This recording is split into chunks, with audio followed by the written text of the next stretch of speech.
아브라함은 여러 가지 그에 대한 칭호들이 있습니다만 저는 오늘 본문을 설교하면서 아브라함은 기도의 사람이었다, 그렇게 선포하고 싶습니다. 아브라함의 일생을 소개하는 창세기 12장부터 25장까지 14장을 통해서 보면 아브라함이 기도하는 내용이 8개나 나오고 있습니다. 그래서 저는 아브라함을 기도의 사람이라고 그렇게 부르고 싶은 것입니다. 오늘 본문에는 아브라함의 대표적인 기도가 기록되어 있습니다. 하나님께서 마므리 상수리 나무 아래 장막 앞에 앉아 있는 아브라함에게 나타나셨습니다. 그때 하나님이 보내신 천사가 3명입니다. 이 3사람의 천사가 나타나서 이제 아브라함은 그들을 대접했는데 하나님께서 아브라함에게 내가 민족의 아버지로 삼아주고 그리고 이름도 바꿔주고 그의 아내 이름도 바꾸고 그리고 이제 내가 후손을 낳을 거라고 말합니다. 그 말을 장막 안에 있는 그의 아내 사라가 듣고는 웃었습니다. 물론 아브라함도 웃었습니다. 나는 이제 100세가 되고 내 아내는 90세가 되고 아내 사라는 내가 경수가 끊어진 지가 오래됐는데 어떻게 내게 아들이 있을까? 그래서 천사들은 그 이름을 하나님의 뜻에 의해 웃었다는 뜻으로 이삭이라고 지어라. 그리고는 이제 그 땅을 떠나갑니다. 그런데 중요한 것은 3명의 천사들이 떠나면서 2가지 정보를 주고 갑니다. 하나는 아브라함은 강대한 나라가 될 것이라고 말하고, 그리고 천하의 만민은 그로 말미암아 복을 받게 될 것이라고 말하고, 다른 하나는 소돔과 고모라가 불과 유황으로 멸망될 것이라는 것이었습니다. 이 소식을 들은 아브라함은 하나님께 서서 기도합니다. 주께서 의인을 악인과 함께 멸하시려고 하십니까? 그 성 중에 의인 50명이 있을지라도 주께서 그것을 멸하시고 그 의인 50을 위하여 용서하지 않겠습니까? 하고 간구합니다. 하나님께서는 의인을 악인과 함께 죽이시지 않겠다고 말합니다. 그러면서 의인 50이 있으면 내가 소돔과 고모라를 멸망시키지 않을 것이라고 말씀하십니다. 다시 아브라함은 45명을 조건으로 내걸고, 다시 아브라함은 40명을 조건으로 내걸고, 30명을 조건으로 20명을 10명을 조건으로 내거는 그런 하나님과의 줄다리기의 기도가 오늘 본문에 기록되어 있습니다. 저는 아브라함의 기도를 살펴보므로 하나님의 은혜를 나누기를 원한다고 말씀을 드렸습니다. 역시 아브라함의 기도는 하나님의 부르심에 응답하는 기도였습니다. 오늘 1556명의 성도들 가운데 임명장을 받으신 분들이 계십니다. 대표로 받았기 때문에 사실은 그것이 모든 사람들을 다 받게 하는, 직분자들이 받게 하는 그런 의미입니다만, 우리가 하나님 앞에 부름받았다고 하면 아브라함을 본받아야 됩니다. 아브라함 하나님께서 갈대아 우르에서 그를 부르셨습니다. 먼 타국인 가나안 땅으로 그를 불러서 왔는데 창세기 12장 7절에 보면 아브라함은요 가는 곳마다 제단을 쌓습니다. 오늘 창세기 13장 18절에도 같은 내용들이 나와 있는데 아브라함이 장막을 옮겨 헤브론에 있는 마므리 상수리 숲에 이르러 거주하며 거기서 여호와를 위하여 이제 제단을 쌓았다, 그렇게 말씀하고 있습니다. 어쩌면 그 상황 속에서 아브라함이 할 수 있는 일이 있었다고 하면 하나님 앞에 제단을 쌓고 하나님 앞에 기도하는 것밖에는 없었을 것입니다. 소돔과 고모라가 아래에서 불이 올라오고 하늘에서 유황불이 떨어져서 멸망한다는 것을 알고 그 통제를 받고는 아브라함이 할 수 있는 일은 하나님 앞에 서서 그 땅을 왜 멸망하시냐고 그렇게 기도하는 일밖에는 없었을 것입니다. 아브라함에게 가나안 땅은요 미지의 세계였습니다. 여러분, 약 430km가 넘는 갈대아 우르에서 가나안 땅으로 오는 데는 여러 나라를 거쳐와야 됩니다. 지금은 물론 언어가 2개입니다. 터키 언어와 이스라엘 언어죠. 그러나 그 시대 고대에는 아마도 많은 언어들이 가는 곳마다 있었을 겁니다. 그러니 알 수 없는 말을 들으면서 그곳에서 머물지 못하고 가나안 땅으로 오는, 사실 어떻게 보면 한 치 앞도 알 수 없는 어려운 상황에서 아브라함이 할 수 있는 일이 있다고 하면 하나님 앞에 가는 곳마다 제단을 쌓고 기도하는 일밖에는 없었을 것입니다.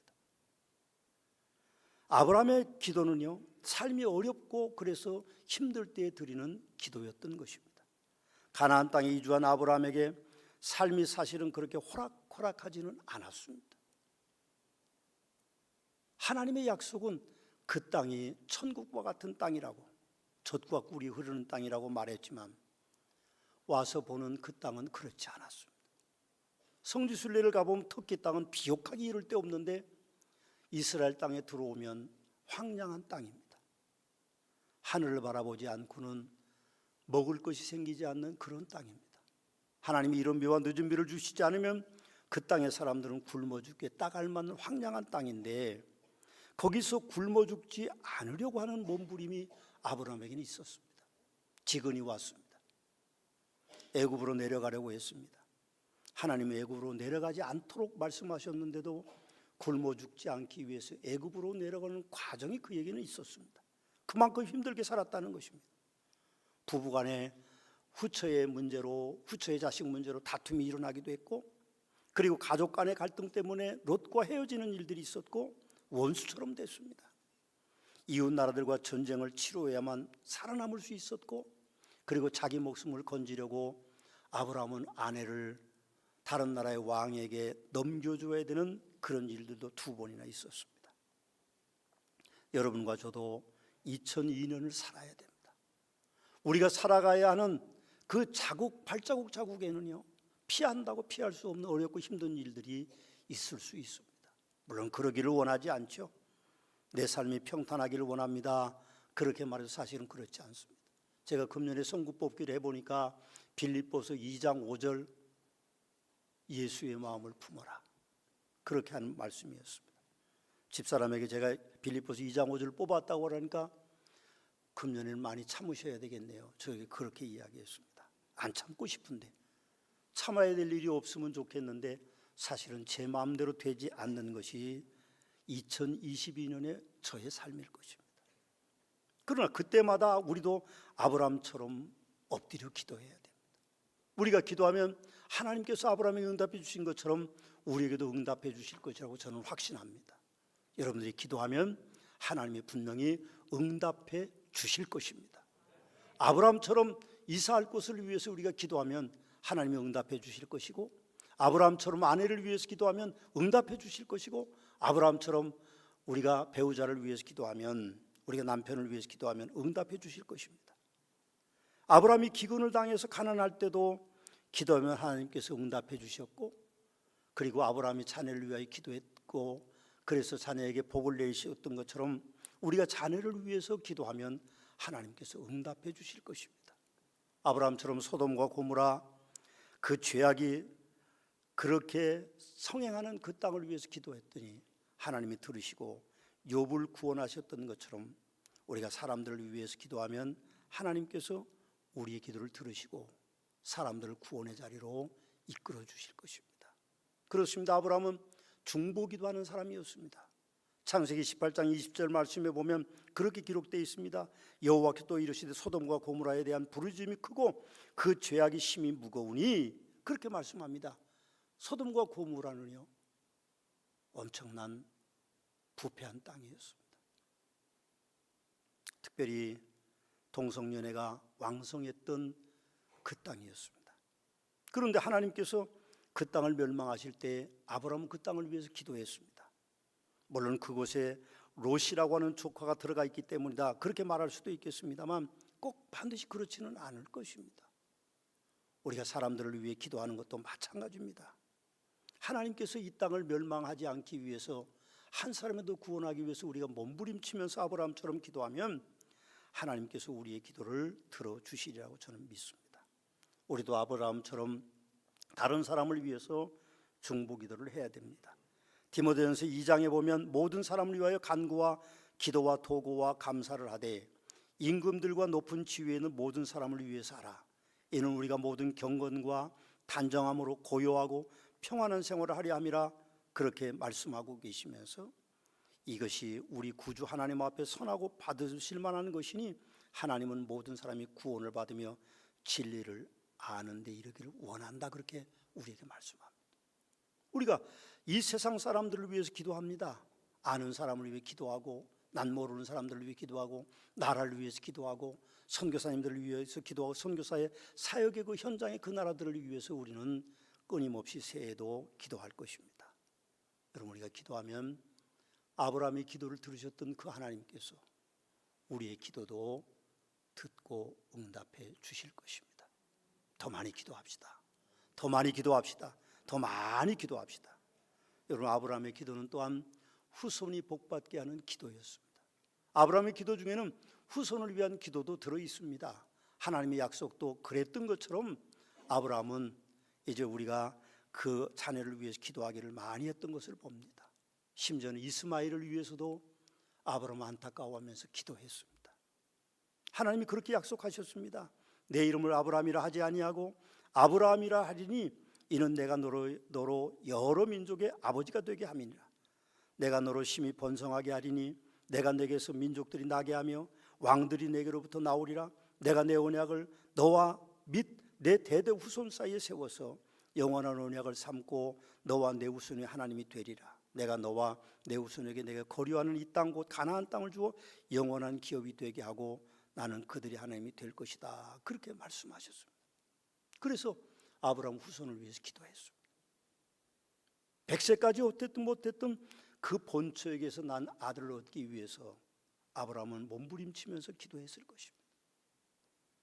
여러분, 아들이 20세가 되었을 때에 하나님께서 그 아들을 모리아산의 번제물로 바치라고 그랬습니다. 아내 모르게 종들만 데리고 아들을 데리고 가는 그 아브라함은요, 마음속에 피눈물 나는 기도를 했을 것입니다. 아들을 잡기 위해서 종들을 산 아래 두고 아들과 함께 그 장작을 메고 올라가는 아브라함의 그 마음속의 기도는요, 아마 지구상에서 가장 처절한 기도였을 것입니다. 번제단을 세워놓고 그곳에 아들을 잡으려고 칼을 들었던 아브라함의 그때의 그 마음속의 기도는요, 우리가 상상할 수 없는 기도였을 것입니다. 그 기도가 응답돼서 하나님께서 양을 준비하시고, 그리고 아들 대신 양을 바쳐드리고 네가 독자라도 아끼지 않고 내게 주었으니 내가 너희가 너희 후손에게 복 주시기라고 하는 말씀을 허락하신 것을 우리는 봅니다. 그 아들이 장가갈 때가 되었을 때에 아브라함 늙은 종을 불렀습니다. 가장 신뢰하는 종 불러서 내 허벅지에 손을 넣어라. 이 땅에서 말고 갈대아 우르에 가서 내 며느리를 구해오라고 기도하면서 늙은 종을 보내는 아브라함의 그 기도의 모습 속에서 우리는 후손이 잘 되는 축복이 아브라함에 있었음을 확신합니다. 여러분이 자녀를 위해서 많이 기도해야 됩니다. 그래서 우리가 줄 게 얼마나 많이 있는지 모르겠습니다. 재산도 주고 여러 가지 많은 것도 줄 수 있지만 그런 것보다 더 소중한 것은 우리가 기도하는 것입니다. 우리의 후손들을 위해서 끊임없이 기도하면 아브라함의 후손들이 복받은 것처럼 우리의 후손들이 우리의 기도로 말미암아 축복받는 역사가 있게 되시기를 주님의 이름으로 축원합니다. 축원합니다. 축원합니다. 또한 아브라함의 기도는 끊임없는 기도였습니다. 아브라함이 가까이 나아가서 주님께 아뢰일 때 그렇게 말합니다. 의인을 악인과 함께 멸하시겠습니까? 그 성중에 의인 50명이 있을지라도 주께서 그것을 멸하시고 그 의인 50을 위하여 용서하리까 하고 그렇게 기도를 시작하는데 그 기도가 끊임이 없습니다. 그래, 내가 의인 50이 있으면 멸망하지 않겠다고 약속하셨습니다. 근데 의인이 50이 없다. 제가 다시 한번 기도합니다. 의인 45명이 있으면 하나님 그 성을 멸망시키지 않을 것입니까? 그래, 45명이 있으면 내가 멸망시키지 않을 것이다. 다시 기도합니다. 의인 40명이 있으면, 의인 30명이 있으면, 의인 20명이 있으면, 의인 10명이 있으면 그 땅을 멸망하지 않겠습니까? 하고 그렇게 아브라함은 끊임없이 기도하고 있는 것을 우리는 봅니다. 그럼 좀 그런 상상을 해봤어요. 하나님께서 말씀하시는데 우리가 토를 단다고 하는 것은요, 상상할 수도 없는 일입니다. 그런데 아브라함은 끊임없이 50명에서 10명까지 예레미야 선지자가 말하고 있는 마지막 한 사람을 위해서도 아브라함은 어쩌면 기도했을는지도 모릅니다. 그런 기록은 없지만 로시아라는 조카가 자기 큰아버지를 배신하고 소돔과 고모라에 들어가 살았어요. 그런 롯을 위해서 아마도 아브라함은 기도했을 것입니다. 끊임없는 기도를 드린 것이죠. 여러분, 기도는요, 부모로부터 받는 DNA 유산일 수가 있습니다. 저는 아브라함의 생애를 보면서 아브라함을 이삭, 그 아들 이삭도 들에서 배회하면서 기도해서 리브가를 만나고, 그리고 그의 손자 야곱은요, 형의 분노를 피하여 집을 떠나 베델에서 돌베구를 살 때 하늘에서 천사가 오르락내리락하는 사다리를 환상을 보고 일어나서 엎드려 절하면서 하나님 앞에 예배드렸고 기도했고, 그리고 야복 강가에서 환도뼈가 부러져도 기도했던 사람이 누굽니까? 야곱 아닙니까? 아브라함의 손자입니다. 우리는 기도를 유산으로 물려줄 수 있는 성도들이 돼야만 됩니다. 그럼 상상해 보시오. 왜 천사가 소돔과 고모라 성에 들어가서 롯의 집에 머물렀을까요? 롯이 그 성에 들어간 지는 얼마 안 됩니다. 그런 롯의 집이 뭐 그렇게 거창할 일은 없죠. 손님을 치를 만한 그런 집이 아니었을 겁니다. 그런데 왜 천사가 롯의 집에 머물렀을까요? 소돔과 고모라는 부자도 많고 권력 있는 자들도 많았을 텐데 나그네와 같은 롯의 집에 머무른 이유가 왜 그랬을까요? 물론 그의 집 앞을 지나가는 천사를 대접한 롯의 친절함도 있었겠지만, 저는 천사의 여정을 아브라함의 끊임없는 기도의 결과라고 생각합니다. 아브라함이 기도했기 때문에 조카 롯을 구원하는 역사가 그 땅에서 일어나고 있음을 우리는 봅니다. 그건 아브라함의 기도의 응답이죠. 옳습니다. 우리는 다른 사람을 위해서 중보기도를 하되 특별히 자녀를 위해서 많이 기도해야 됩니다. 친척을 위해서 많이 기도해야 됩니다. 친구를 위해서 많이 기도해야 됩니다. 이웃을 위해서 많이 기도해야 됩니다. 우리의 아는 이들, 심지어는 모르는 이들, 선교사가 선교하고 있는 그 땅을 위해서도 우리는 기도해야 됩니다. 우리의 자녀들에게 자녀의 힘이 아닌 부모의 기도의 힘이 더 위대한 능력을 발휘한다는 것을 우리는 기억해야 됩니다. 뭘 물려주는 게 중요한 게 아닙니다. 우리가 그 자녀들을 위해서 더 많이 기도하면 하나님께서 쉬지 말고 기도하라고 하는 말씀처럼 우리의 끊임없는 기도가 응답되면 우리의 후손들이 이 땅에서 잘 되는 역사가 나타나게 될 것입니다. 여러분 모든 자녀들의 미래 위에 하나님의 축복이 함께 계시기를 주님의 이름으로 축원합니다. 또 아브라함의 기도는요, 미래가 보장되는 축복받는 기도였습니다. 아브라함이 받은 하나님의 축복이 창세기 13장 14절에서 17절에 기록되어 있습니다. 한번 제가 봉독해 보겠습니다. 롯이 아브라함을 떠난 후에 여호와께서 아브라함에게 이르시되 너는 눈을 들어 너희 있는 곳에서 북쪽과 남쪽 그리고 동쪽 서쪽을 바라보라. 동서남북을 바라보라는 겁니다. 보이는 땅을 내가 너와 내 자손에게 주리니 영원히 이루리라. 내가 내 자손이 땅에 티끌 같게 하리니 사람이 땅에 티끌을 능히 셀 수 있을진데 내 자손도 세리라. 너는 일어나 그 땅을 종과 횡으로 두루다녀 보라. 내가 그것을 내게 주리라. 그렇게 말씀하십니다. 축복을 선포하고 있죠. 그 근원이 13장 18절에 있는데 아브라함이 장막을 옮겨 헤브론에 있는 마므리 상수리 숲으로 거주하며 거기서 여호와를 위하여 제단을 쌓았다. 이미 우리가 살펴본 대로 여호와를 위하여서 남방으로 점점 옮겨가면서 제단을 쌓던 것처럼 그는 마므리 상수리 나무 아래에서도 하나님 앞에 제단을 쌓았습니다. 제단은 곧 예배를 드리는 겁니다. 곧 그 예배는 하나님 앞에 기도하는 것이 포함되어 있을 것입니다. 예배는 하나님께 드리는 기도 맞습니다. 그러므로 우리가 축복의 비결은 하나님 앞에 예배 드리는 것이고 기도하는 것입니다. 내 힘으로 살 수 없는 세상이 우리 앞으로 다가왔습니다. 제가 아까 우리 심신대 교수님 두 분하고 말씀을 나누면서 참 안타까운 이야기를 들었습니다.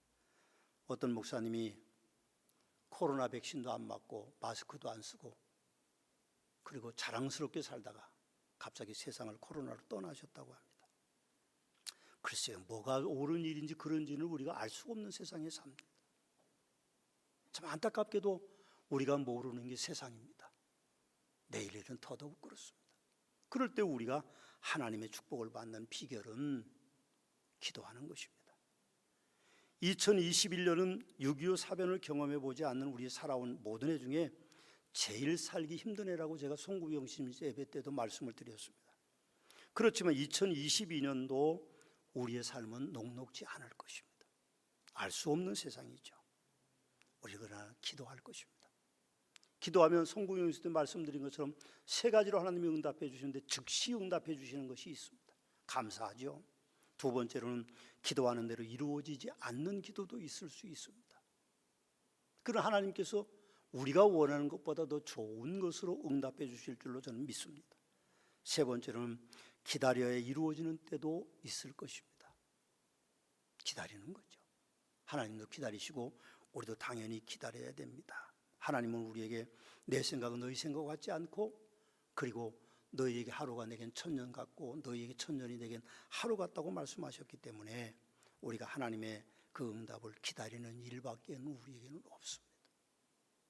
여러분, 우리가 아브라함처럼 기도합시다.